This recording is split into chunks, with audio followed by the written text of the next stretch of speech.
Bueno, empezamos. Bueno, un capítulo más, Seba. Un nuevo capítulo. Un episodio, según nos deja ponerle nombre ahí Instagram a estos lunes. Nuevo episodio, orígenes del miedo y formas de gestión. Estaríamos hablando el día de hoy, entonces, Seba. Ahí está. Ahí va llegando la gente. Llegó Pili Sánchez, Agus, Batista, Mabel, ¿qué tal? Ahí va llegando la gente. Pilar, Mabel. Pilar. Bien. Y bueno, mientras que va llegando la gente, capaz que también vamos comentando que vamos avanzando de a poquito en los proyectos. Hoy vamos a estar hablando de los miedos, ¿sí? Del miedo. Y es interesante también comentarles que ya estamos próximos a inaugurar las inscripciones para los grupos que vamos a hacer por Zoom en el mes de julio. Así que ahí también ya vamos invitando a empezar a informarse sobre eso. Bueno, mientras que sigue llegando la gente, nos vamos conectando acá. Hoy estamos probando a ver si podemos leer con más claridad los mensajes. Va llegando Mari, bien.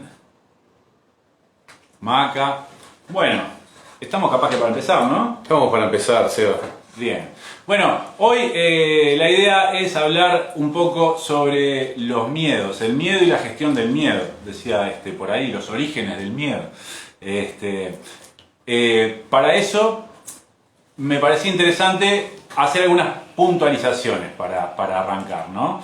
Porque yo con esto, a partir de la consigna de hoy, estuve pensando y dándole vueltas a las cosas del fin de semana y la semana pasada, y se me ocurre que el miedo es una emoción que está bastante bastardizada, por decirlo de alguna forma, ¿no? Porque el miedo como emoción, en realidad, y si nos ponemos a pensar, no es ni buena ni mala, es una emoción, ¿no? Como todas las emociones, ¿no, Seba? Como todas las emociones. El problema es cuando las emociones se nos quedan pegadas en el cuerpo, ¿no?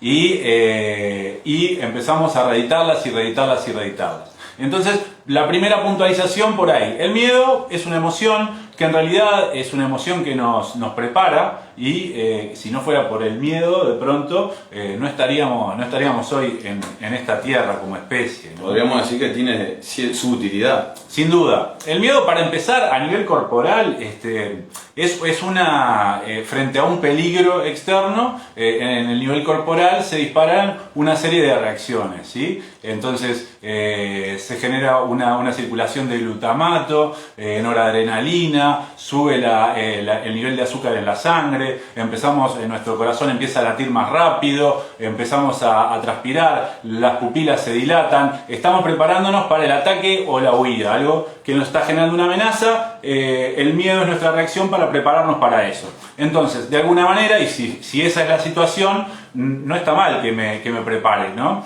Es esto, frente al oso, ¿no? Aparece el oso, digo, bueno, o salgo corriendo, o me le tiro arriba, o me quedo congelado y me desmayo. Y esas son las tres posibilidades que nos presenta el miedo, ¿no? O me congelo, o salgo corriendo, o me le tiro arriba. ¿Bien? Entonces, para empezar, eso es lo que estamos hablando cuando estamos hablando de miedo. Bien, pero no podemos pensar el miedo en el miedo positivo y negativo, pregunta por ahí. ¿Qué dice Cris ahí? Sí, porque hay miedos que nos ayudan a salir de situaciones, pero hay miedos que paralizan. Claramente, ahí totalmente, hay miedos que paralizan. Por ejemplo, vivir a partir del miedo y decidir a partir del miedo, sin duda que genera parálisis. De hecho, el miedo ha sido una forma de control durante muchísimos años, ¿no? Entonces, pero vamos a separar de vuelta miedo como emoción. La emoción invade, hace lo que tiene que hacer y se va, ¿sí?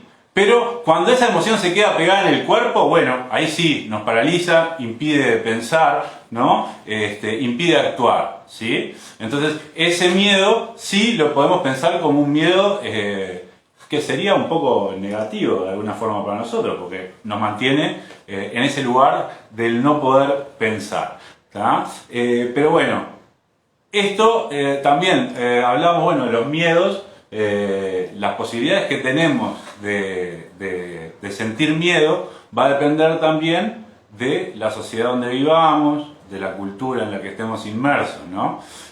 Porque no es las mismas cosas no dan miedo en un lugar y en el otro. Y de hecho en el mismo lugar también hay cosas que no nos dan miedo a los unos y a los otros, ¿sí? Pero eso es una vueltita más adentro del miedo. No sé, ahí Cris, si querés hablar un poquito de esto del miedo, desde la cultura, desde lo que viene de atrás. Sí, estaba leyendo a Gonza Negro y Azul. Estamos de acuerdo con eso, Gonza.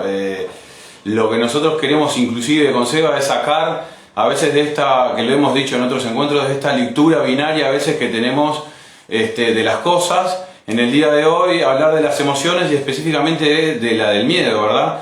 Entonces, tal vez lo que sea negativo, si por si acaso pudiéramos hablar rápido y pronto qué es positivo y negativo, es a veces, como dice Seba, en esas formas en que a veces quedamos, nuestro cuerpo sobre todo se queda como alojado por un tiempo indefinido. Y ahí es donde se empiezan a sentar las problemáticas que sí queríamos traer para el día de hoy.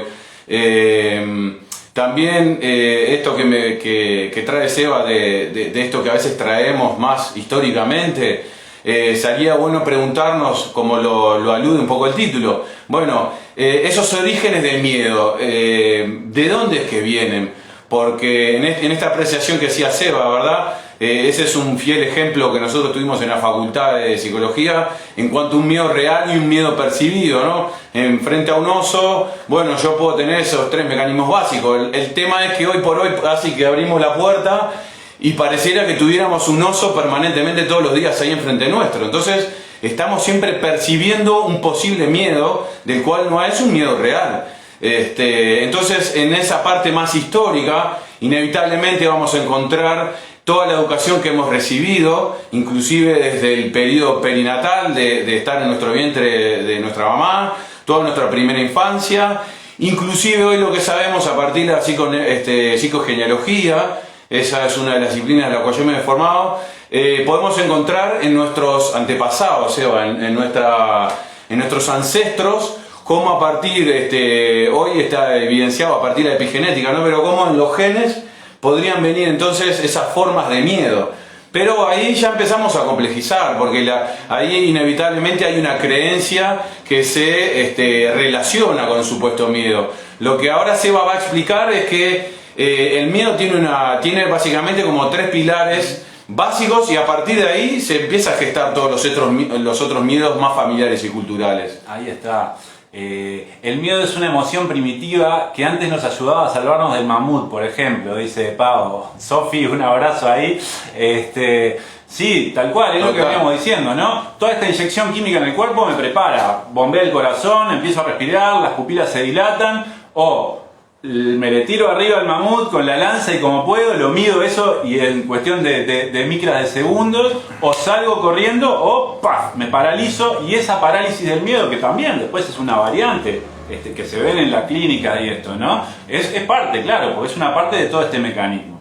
Pero bien, Cristian también decía esto, tres pilares. En esto de los orígenes del miedo yo me puse a pensar también, y lo que pensaba, y no sé si estarán de acuerdo, lo planteaba con Cristian y lo conversábamos, es que básicamente, en realidad, de verdad, miedo, lo que se dice miedo, nosotros le podemos tener a 3 cosas, ¿tá? Solamente a 3 cosas, ¿sí?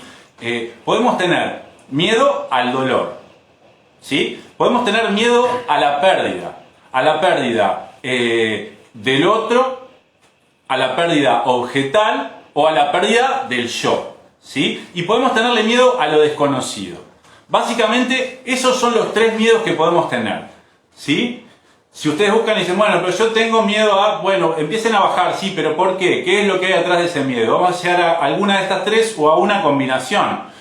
De hecho, la muerte, digamos, el miedo fundamental para todas, para todos, ¿no? Si se ponen a pensar, abarca estas 3 cosas, ¿no? Justamente es una combinación de los 3 pilares del miedo, ¿no? Lo desconocido, el dolor y la pérdida, ¿sí? Mismo Seba, siguiendo 2 ejemplos rápidos, y te paso la palabra, pensemos en la inseguridad, tal vez, que ahí mandaban saludos de Cuba. Pero bueno, en distintos países seguramente haya distintos grados de inseguridad o todo lo que genera esta coyuntura global en la que estamos. Esos miedos que pueden ser percibidos se fundan en estos tres miedos iniciales. Sí, sí. De ahí en adelante uno puede ir pensando, bueno, y es interesante también hacer una precisión, ¿no? En el día de hoy también, que es verdad lo que dice Cristian, parece que el oso parece que está en la puerta todos los días esperándonos, ¿no? El mamut ahí afuera, ¿no? Todo el tiempo, y siguiéndonos todo el tiempo,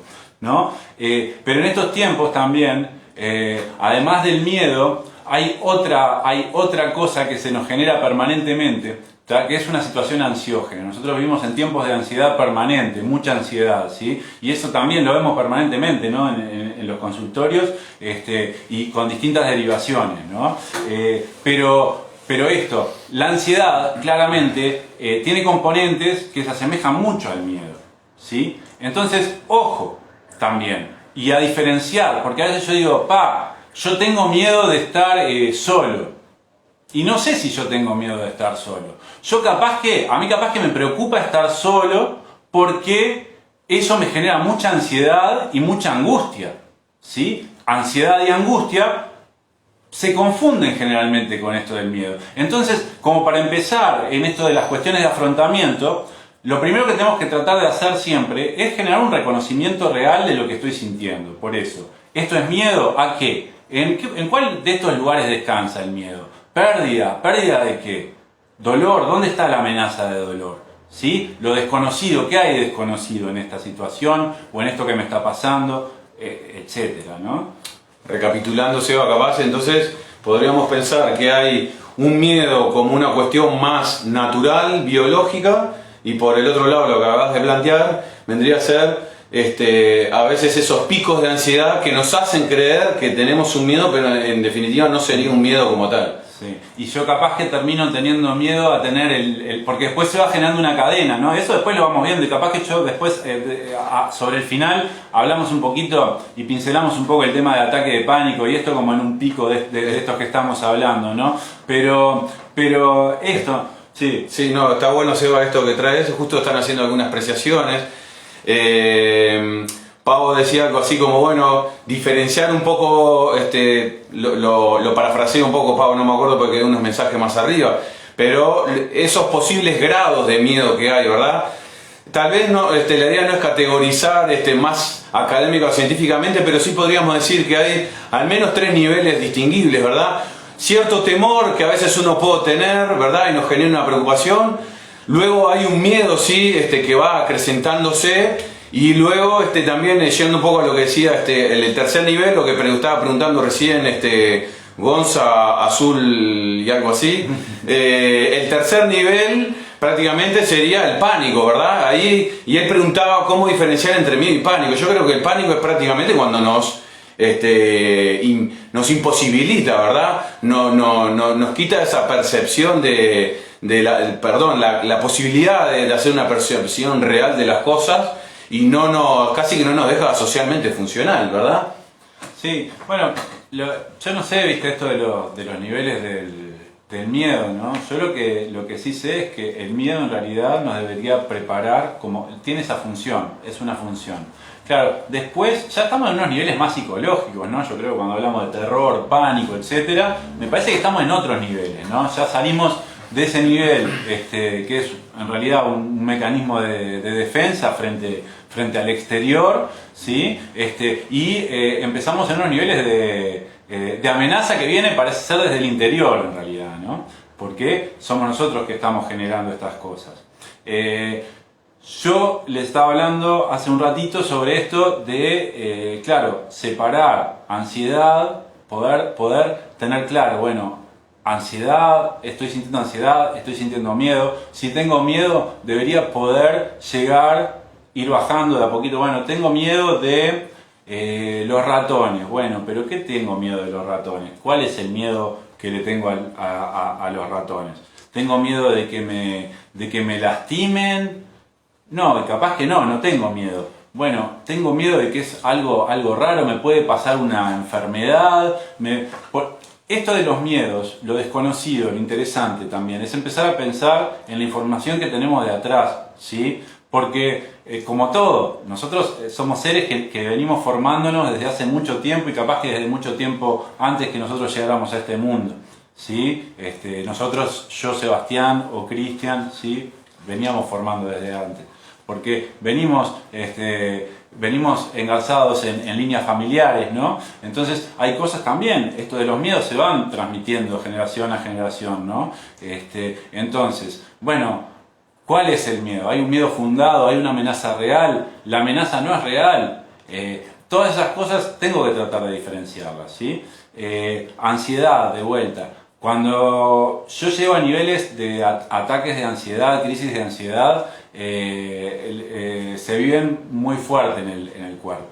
Eso después hace que yo pueda decir, bueno, sí es miedo, tengo miedo a esto. Claro que sí, porque hay un sufrimiento y yo al sufrimiento le tengo miedo. Entonces eso va generando una bola de nieve porque el miedo que voy teniendo y que ya quedó internalizado genera más ansiedad y así se va haciendo cada vez más grande la cosa, ¿no?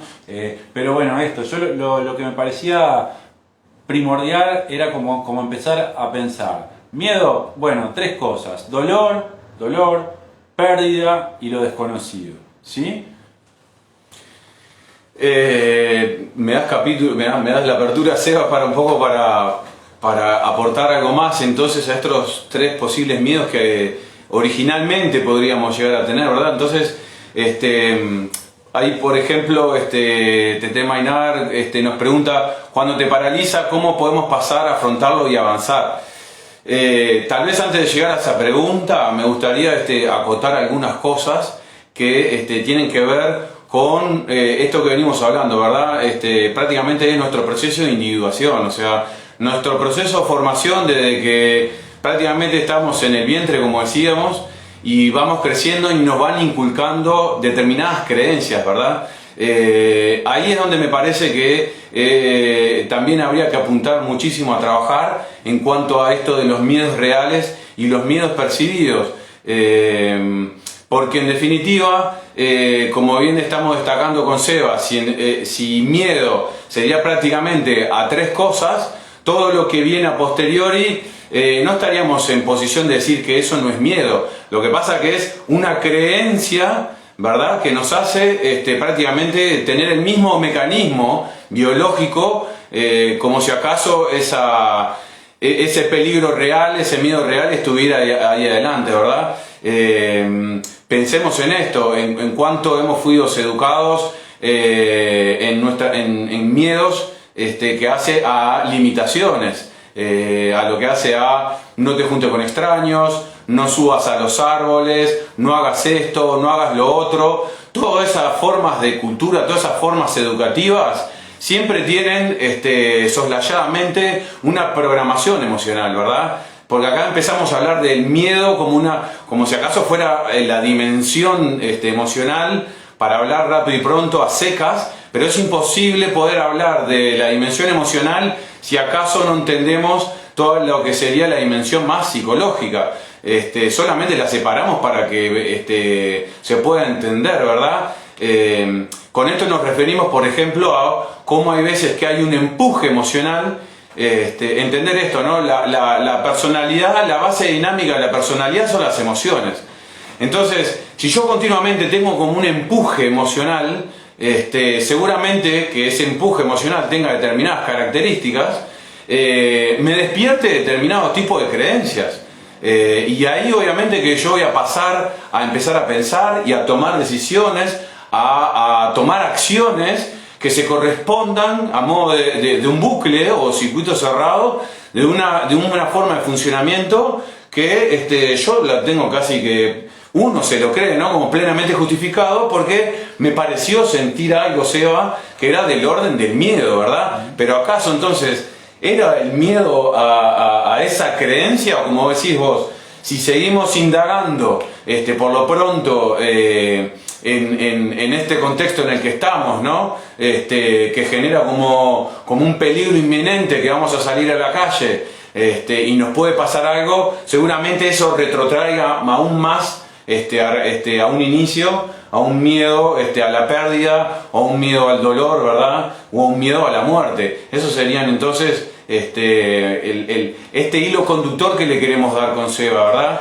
En cuanto a el miedo como emoción natural, que básicamente seguramente los otros reinos, tanto el animal, inclusive me animaría a decir hasta el vegetal, lo debe de sentir como mecanismo de defensa. La planta, hasta las plantas también se preparan para defenderse, ¿verdad? Lo que pasa es que acá tratamos de ahora agregarle como todo el sustrato más psicológico que es propio del ser humano, pero que en esa película habitual, en ese sistema de creencias en el que estamos funcionando prácticamente desde que nos criaron, esos tres pilares básicos están como retroalimentándose. Ahí se va. Sí, es interesante pensar también que ahí entra otra de las... Nosotros hablamos siempre de distintas dimensiones que forman parte de nuestro ser, y ahí claramente la dimensión cultural, una vez más, está metiendo y teniendo mucho que ver, metiendo mucha cuchara, ¿sí? El miedo a nivel cultural es una forma de control. Hay una industria, ¿verdad? O sea, a nivel histórico, esto no es una estamos modelo. hablando de que sea ahora, ¿no? El miedo es una forma de control y podemos pensar, sí, y se puede disparar la cabeza, sí, bueno, los regímenes autoritarios, los terrorismos de Estado, etcétera, etcétera, sí, ahí sí, pero pero vamos a casa, a mamá y a papá, ¿viste? Comé porque va a venir el viejo de la bolsa y te va a llevar, ¿viste? Un poco antes, ¿no?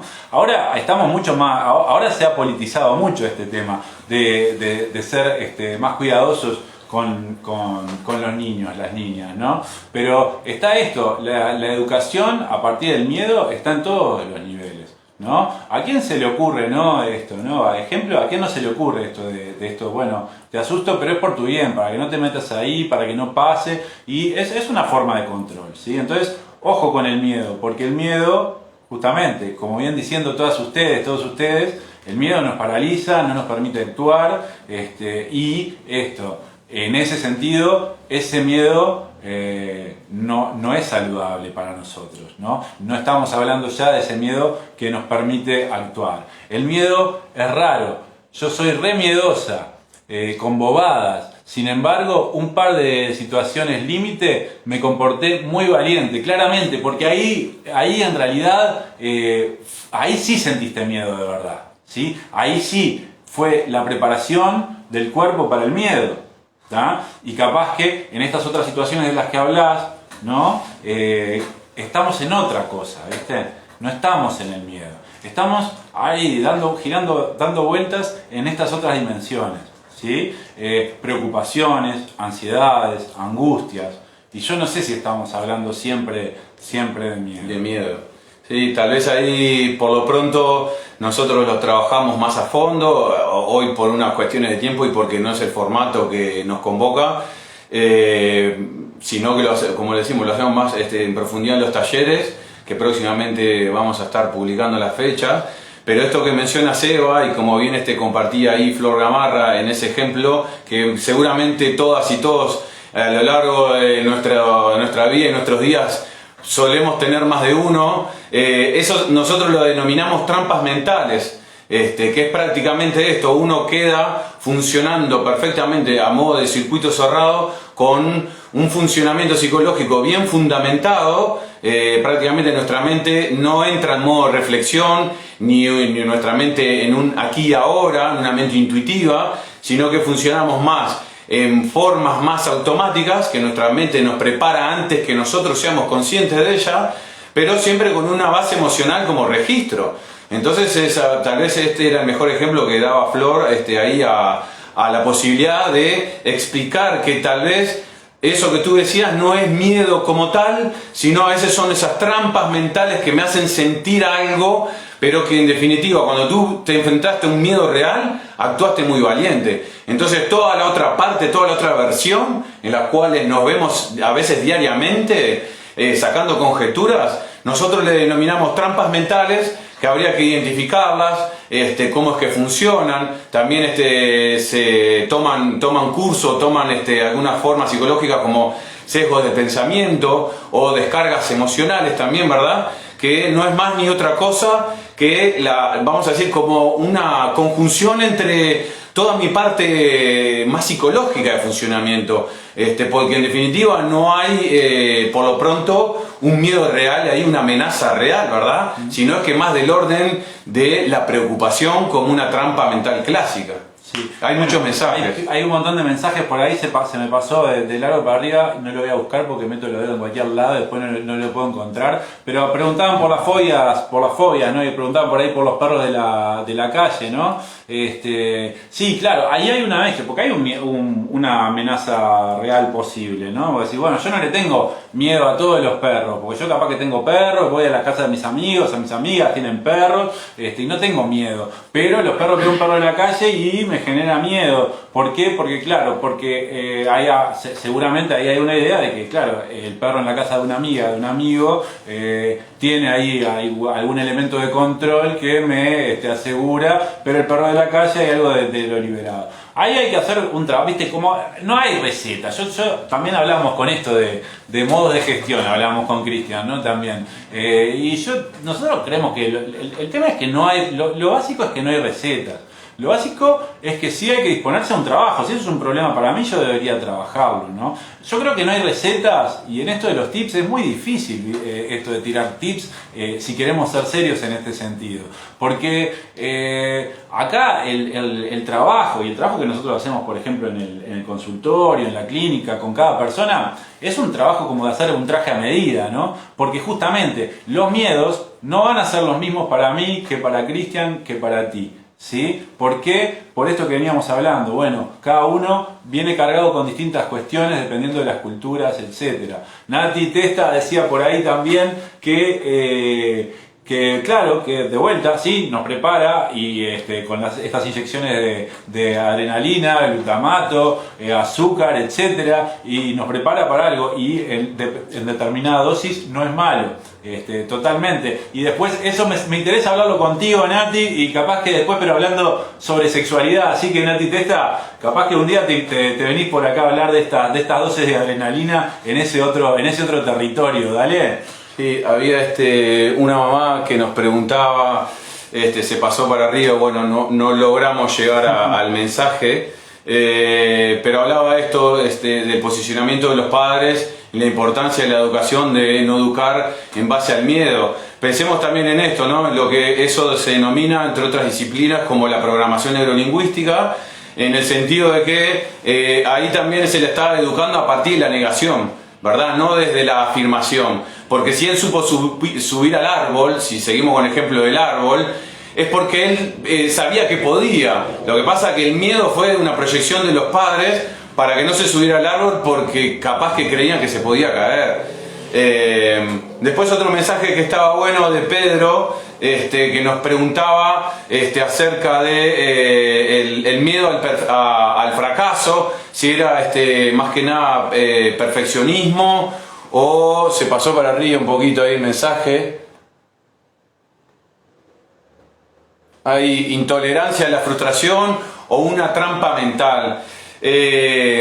Yo creo que ahí también una puntualización. Ahí fijarse si estás en uno de estos tres pilares, Pedro, o te preocupa, te genera ansiedad y angustia el fracasar. Esa me parecería el primer punto. ¿Viste? Porque las tres preguntas refieren a esto, capaz que Pedro no había llegado a la parte anterior. La idea nuestra era distinguir lo que es un miedo real y que básicamente nosotros entendemos que hay tres miedos posibles, como decíamos, miedo a la pérdida, miedo a la muerte y miedo a lo desconocido. Tal vez alguna de estas tres preguntas, al dolor, ¿no? Claro, alguna de estas tres preguntas, si uno sigue indagando, como se dice habitualmente, si vamos más al hueso, seguramente alguna de estas tres preguntas terminan dirigiéndote a alguno de estos tres miedos iniciales.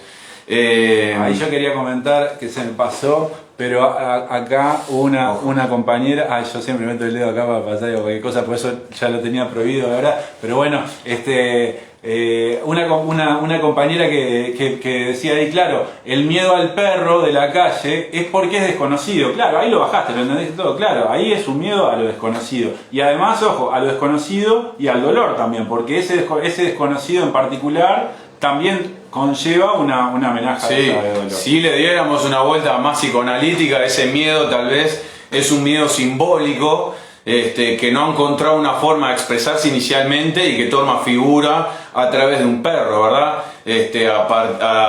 Hay gente que le teme a otras cosas, como una cucaracha, una araña, lo que fuera. Lo que está operando ahí es más del orden de lo simbólico. Lo que tenemos que entender es por qué ese miedo que no tomó curso, fue gestionado de otra manera, empieza a simbolizarse en mi mente, en mi psiquismo, a través de miedos como compartimentos, ¿verdad? Ahí está. ¿Qué es lo que está? Eso está bien interesante, porque yo lo quería comentar y se me pasó, pero ahora que lo trajo Cristian, eso, ¿qué a nivel simbólico, qué está trayendo eso para mí? ¿Sí?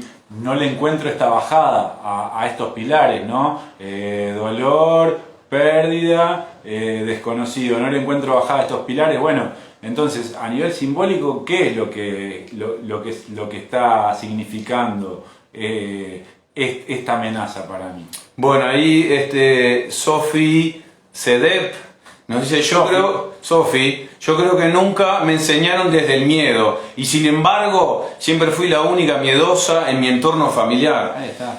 Bueno, Sophie, ahí invitamos tanto para este tipo de situaciones, o a eso es un poco más compleja, si tú crees que esta forma de ser tuya te ha inhabilitado o no te ha permitido a veces de tu goce pleno de tu vida, de poder autorrealizar, de poder manifestar tu deseo, lo más indicado es a veces acudir a un espacio clínico, a un espacio psicoterapéutico, porque es de la manera que a veces sería muy responsable de parte nuestra poder dar una respuesta exacta para esa pregunta, ¿verdad? A mí por lo pronto lo primero que me nace es, muchas veces yo trabajo en el consultorio, cuando a veces la persona viene por un malestar de estos y vamos a decir a modo consciente no encontramos una situación puntual, digámoslo así, como un hecho traumático que se justificara, como bien tú decís, que no te educaron en base al miedo. Seguramente tengamos que empezar a trabajar con el árbol genealógico, empezar a ver todo el guión familiar, todos los miedos encriptados que hay en ese guión, en esa historia familiar que se van jugando generación tras generación y que a veces desconocemos porque creemos que solo somos lo que nos han hecho de nuestro nacimiento para acá. No, lo que tenemos que comprender es que somos parte de una conciencia colectiva y nacemos dentro de un guión que ya se viene desarrollando y no queda solo en nuestros padres ni en nuestros abuelos, sino que se ha podido demostrar que a veces hay muchos bloqueos o miedos que saltan hasta 3 y 4 generaciones para atrás. Si sirve de pista, Sofi, bueno, bienvenida. Ya se trabajará. Bien. En esto de los miedos y como decíamos, y como queda poco tiempo y para bajar algunas cosas que a veces pasan y vemos mucho en el consultorio, cuando sí se trabaja con miedos, ¿no? Y llegamos a ese lugar del ataque de pánico, ¿sí? Que ya no son crisis ansiógenas. Como les decía, esto es un trabajo a medida, cada cual tiene que llevar adelante su trabajo. Sin embargo, hay algunas cosas que sí son, me parece, bastante claras y contundentes y que sí podemos compartir con ustedes. Para empezar, el ataque de pánico siempre es una amenaza de muerte para la persona. ¿Sí? Eso es siempre, es una amenaza de muerte. ¿Tá? Entonces, nosotros tenemos que pensar cuál es la amenaza de muerte que está sobre nosotros en ese momento. ¿Tá? La muerte no tiene por qué ser siempre una muerte física, ¿no? La mía o la de un familiar. Es una muerte simbólica. Es una muerte simbólica, enganchado con esto justamente que venía hablando Cristian, ¿no? Esto tenemos que buscar, bueno, ¿cuál es la muerte simbólica? Yo en el consultorio, por ejemplo, he visto crisis de pánico, ataques de pánico a partir de muertes simbólicas que pueden llegar a tener con separaciones, ¿no? Justamente, y es verdad, bueno, por la separación. Bueno, y ahí lo que hay que empezar a construir es la posibilidad de la vida, porque se termina la vida tal cual era, tal cual yo la conocía, incluso de pronto por pasar de determinado ciclo a otro ciclo de la vida, terminar una carrera puede paradójicamente empezar la carrera de estas cosas, porque yo termino y finalizo y muere mi etapa de estudiante universitario de pronto y viene lo desconocido nuevamente para adelante, ¿no? Una pequeña apreciación, Seba, en esto que estamos intentando separar bien claramente de hoy. Tal vez esto, al finalizar una carrera, lo que nos genera es ansiedad de separación. Y no es exclusivo, y si bien la muerte es simbólica, tal vez eso que tú traías hoy, esa ansiedad me hace creer, como están también mencionando ahí, que tengo un miedo a la incertidumbre, miedo a un futuro. Ahí está clarísimo que por eso a mí me parece fundamental que cada uno de nosotros, cada una de nosotras, pueda identificar claramente qué es lo que está sintiendo. Si esto es ansiedad, si esto realmente es miedo, ¿no? Entonces las crisis de ansiedad, ataques de pánico, son cosas distintas, son distintas intensidades, ¿no? En esto del el ataque de pánico, la persona experimenta realmente que va a morir, ¿sí? Hay una sensación de muerte real, ¿sí? Entonces, ahí es donde yo digo que en esos casos una buena pista es empezar a buscar dónde está la muerte simbólica que sí tengo que trabajar. ¿Tá? Si no, yo puedo tener claramente una ansiedad de separación y estar ansioso porque terminé la carrera, pero es distinto, es otro nivel de ansiedad. Hay que separar. Por eso también es importante, como les decía al principio, en estos tiempos en los que también tenemos la ansiedad acechándonos a la vuelta de cada esquina prácticamente, hay que poder tener claro, diferenciar lo que es miedo de lo que es ansiedad, angustia, etcétera. ¿Sí? ¿Cómo encuentro? A veces no sé y no me doy cuenta, las personas a veces no se dan cuenta dónde está la muerte simbólica, ¿no? Y me vienen los ataques de pánico en cualquier momento, en cualquier situación, de pronto y sin ninguna, no hay nada en común nunca. Bueno, ahí sugiero, y eso está interesante como para hacerlo, eso sí es una práctica, si a alguien le pasa, esto de trabajar con una especie de bitácora de mi pánico, ¿sí? Entonces cuando yo estoy con esta crisis voy a anotar siempre una libretita, voy a tener la mano, voy a anotar el día, la hora, qué es lo que estoy sintiendo, ¿sí? Qué es lo que estoy pensando, ¿tá? Qué estaba haciendo antes y qué voy a hacer después. Y eso cada vez. Y ahí vamos a poder empezar a tejer un hilo que capaz que nos pueda mostrar mejor cuál es esa muerte simbólica que nos está amenazando para poder trabajarla, ¿no? Bueno, ahí Alejandra Dulovich dice, es como la carta de la muerte en el tarot. Aceptar los cambios parece negativa, pero es positivo ver el cambio. El cuerpo lo transmite. Bueno, no puedo hablar con propiedad del tarot, pero si tú crees, Alejandra, que tiene cierto simbolismo, bienvenido. Siempre es esto, ¿no? La idea es, como decíamos hoy al principio también, evitar hablar de las emociones como positivas o negativas. Tal vez lo que sea positivo o negativo es la forma de tramitarlo, ¿verdad? A mí por lo pronto también me interesa a veces destacar, y tal vez quede para otro vivo. Esto lo traigo de una colega argentina, Isabela Volta se llama. Ella hacía hincapié en la ansiedad, ¿verdad? Y ella consideraba también en esto, la ansiedad ante que todo es energía vital. Tal vez lo que deberíamos ocuparnos son los trastornos de ansiedad, ¿verdad? Porque una persona depresiva seguramente no tenga mucha ansiedad. Entonces, ahí hay como claras diferencias para a veces el uso de los buenos términos. Igual, yendo un poco a lo que estaba hablando Seba, cómo identificar a veces o hacer una especie de bitácora de ese día a día, de esas situaciones más de pánico. Yo a veces lo que sugiero también en el consultorio, esto es muy rápido, ¿verdad? Insisto, es la forma en que podemos comunicarnos hoy por acá y no podemos profundizar demasiado. Pero sí les doy una pista, un tips, que es el siguiente. Si somos conscientes, como se habitúa a decir en ese famoso aquí ahora, ¿verdad? Si somos conscientes real de otra serie de dimensiones que nos constituyen, y específicamente la dimensión emocional, creo que podemos dar cuenta de que hay veces que podemos identificar cuándo viene el empuje emocional que para nosotros es casi que como una antesala, un anuncio de que yo voy a ir ahí a un lugar de mí, a una forma de ser que prácticamente lo tengo archiconocido y que no es de mi agrado, que me va a empezar a promocionar a determinadas formas de pensamiento que no van a estar buenas contra mí mismo, porque puedo tender a tener pensamientos negativos hacia mí, hacia los demás, empiezo a tener una percepción, en otras palabras, de la realidad un tanto sesgada. Entonces lo que yo siempre les sugiero es que pudieran tener ese instante, porque solamente uno es el amo de ese territorio interior, solamente uno puede identificar cuándo viene ese empuje para que no me active toda, vamos a decir, la batería psicológica que viene a posteriori.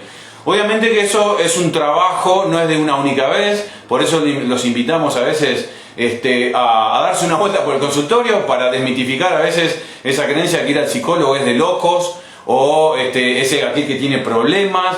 No, ir a un espacio psicológico también es de crecimiento personal, de autoconocimiento. Esto que estoy intentando decirle es desde ese lugar. Empezar a autoconocernos implica poder poner como a veces una pequeña pausa o una gran pausa a esos malestares que a veces no tenemos nada a mano y prácticamente es como una marea emocional que nos lleva, ¿no?, a boca de jarro. Yo prácticamente sé que me voy a poner de tal manera y sé todo lo que voy a pensar a posteriori y no tengo nada a mano para poder cortar con eso. Aun cuando sé que es básicamente mi forma de funcionar y no hay nunca ahí adelante un miedo real, siempre es del orden de lo percibido. Sí. De cualquier manera, sí, creo que el miedo es una de las emociones más embromadas para generar esta frenada, porque lo que genera justamente es una sensación y una sensación de congelamiento, ¿no? Esto de no poder pensar. Por ahí decía Mariela, esto está bueno, detectar dónde empieza el miedo, y ahora que ya se nos está cerrando el tiempo, pero repetírselo, detectar de dónde viene el miedo, y si es miedo, una vez más, acuérdense, pérdida a los objetos, a las personas o a nosotros mismos. Desconocido, ¿sí? Miedo a lo desconocido y miedo al dolor. Yo creo que ahí Nuri está hablando de los jóvenes y dice que tienen mucho miedo al cambio, y ahí yo creo que Nuri, lo que pasa es que el cambio lo que implica para cualquier persona es lo desconocido, ¿sí? Entonces eso sí, claramente, el cambio genera miedo en nosotros. Los cambios generan miedo, por más auspiciosos que puedan ser, ¿sí? Yo creo que por acá hoy estamos bien. Estaremos ¿sí? redondeando un tema que da para charlar muchísimo más. Para nosotros también fue todo un desafío cómo armar esto y no terminar como a la deriva o intentando hablar de tantas cosas que implican a este tema, pero bueno, nos quedamos con 3-4 cosas para generar un hilo conductor. Sí, Vamos con un último mensaje, ahí Seba, que dice sin ginkgo. Dice, transitar, por ejemplo, con atención plena lo que genera la desestructura y el tránsito hacia la nueva estructuración que aún no se ha constituido o implantado. Sí, está buenísimo eso, sí. Eso es un poco a lo que tratábamos de aludir, ¿no? Si yo por lo pronto no tengo una instancia de toma de conciencia inicial que pueda generar esa desestructuración para reestructurarme y poderme empezar a inventar, no va a haber posibilidad de cambio. Bueno, ahí Gabriela nos manda saludos. Igualmente, la vida de Victoria nos da las gracias. Nosotros también, Victoria, Jessica también. Gracias por estar ahí. Gracias a todos ustedes. Yo creo que esto, ¿no? Es un desafío esto en 40 minutos. Yo tenía una listita de yo creo que dije más o menos las cosas que quería hablar, así después del punteo que tenía, rápidamente hablé. Como siempre digo, dan ganas de seguir hablando de estas cosas. Por eso los esperamos la semana que viene, el lunes. con invitado. Con invitado. Lunes con invitado, Daniel Ríos, que viene a hablar con nosotros de la comunicación, ¿no? Un especialista en comunicación y a hablar sobre la comunicación en estos tiempos en los que esto es esencial. Así que los esperamos, tengan una linda semana, sáquense los miedos, vayan para adelante. Bueno, de nuestra parte entonces, gracias. Esperamos haber estado siempre a la altura como cada encuentro y haberles dado por lo menos 1, 2, 3 granitos, no sé cuántos granitos de arena, como dice la metáfora, para poder compartir nuestro conocimiento de la disciplina que poseemos. Un abrazo grande. Abrazo para todos, cuídense mucho, buena semana.